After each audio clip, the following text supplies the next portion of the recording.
how to withdraw money from IC Market. Hey guys, in this video, I'll guide you through how to withdraw money from IC Market. Alright, so let's begin.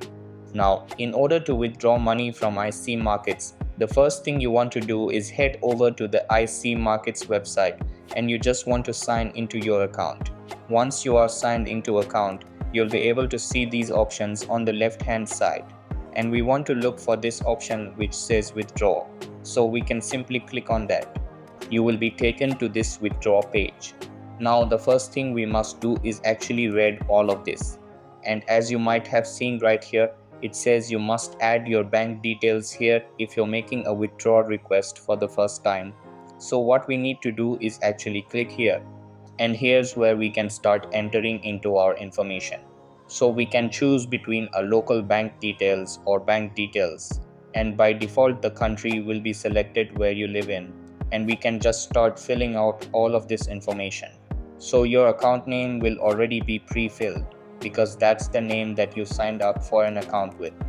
However, you will have to enter in all this other information such as your bank's name, the account number, that SWIFT code, and this information will probably be different depending on which country you are in as well.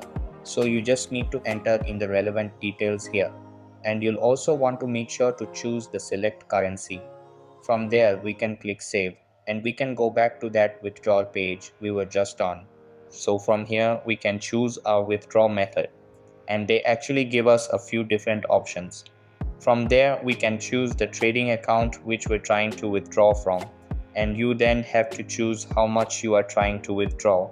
So if you are trying to withdraw $100 for example, you could enter that in here and you could then click submit. As soon as you click submit, you'll be able to find your transaction down here and you'll also be able to see the status. And this status definition will tell you what that actually means. So that's basically how you can withdraw money from IC Market. So that's all for this video. Consider subscribing if you find it helpful, and I'll see you in the next one. Thanks.